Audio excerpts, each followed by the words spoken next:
hapa nipo kwenye off-road, lakini utagundua kwamba Subaru zote ambazo zina X mode zina perform vizuri sana off-road. Hazisumbui kabisa.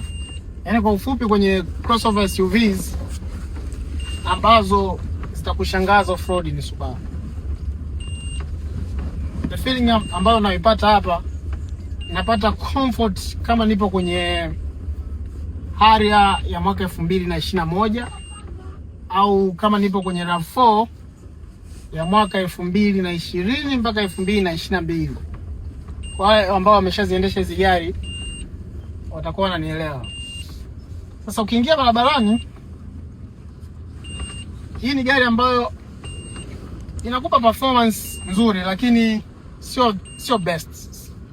Yaani sio best performance kwa sababu engine yake ni kwa ajili ya efficiency, kuongeza thermal efficiency kuliko performance zaidi. Inakuja na FB25 engine ambayo ina cc 2500.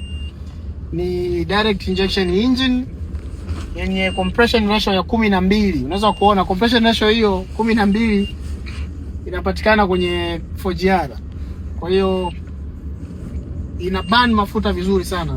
Na kwa sababu imetengenezwa na narrow angle valve, kwa hiyo hata ukiwa unaiwasha kwenye cold start inaanza kuchoma mafuta vizuri bila kubakiza. Huwezi ukasikia harufu ya mafuta asubuhi wakati unaiwasha gari kama hii.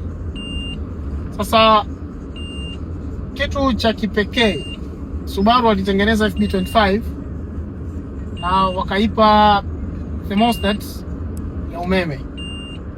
Kwa wale ndugu zangu wa Ilala unaochomoa thermostat kwenye kila gari, ukichomoa thermostat ya SK9 unafungwa wewe na ndugu zako, kwa sababu kuna uwezekano ikitoka invoice ya kuireplace, kuna uwezekano kwa uwezo kama mimi ambaye sina hela, mimi wananifunga moja kwa moja, yani wananifunga kwa sababu thermostat inauzwa 1.5 milioni.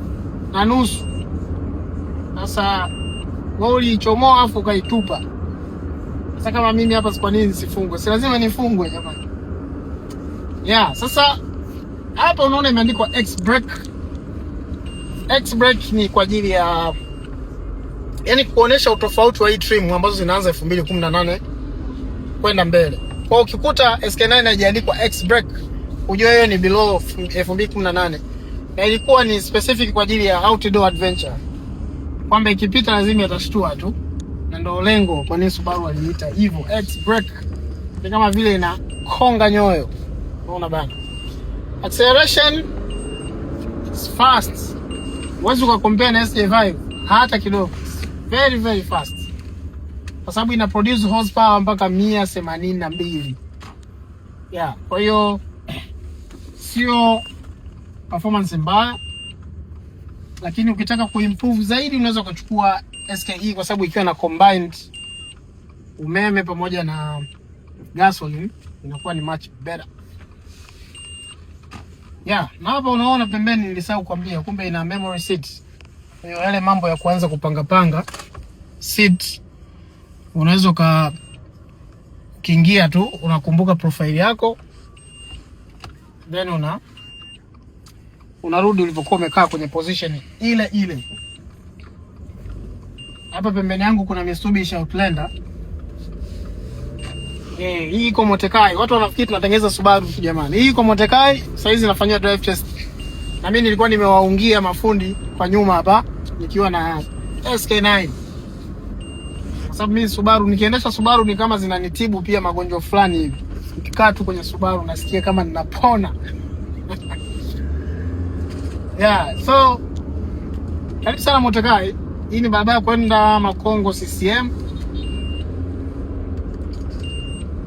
Hiyo tunaenda hapa jamani, nikitaka kuipita mimi naipita kirahisi sana. Unajua shida ni kwamba ukishazoea kukimbia, yani unakuwa unaona gari kukaa mbele yako kama kosa. Sasa sijui ugonjwa nitapona lini.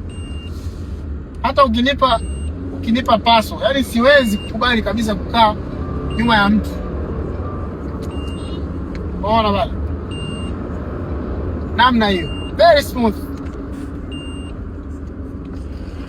Tunaenda tushaipoteza hivi.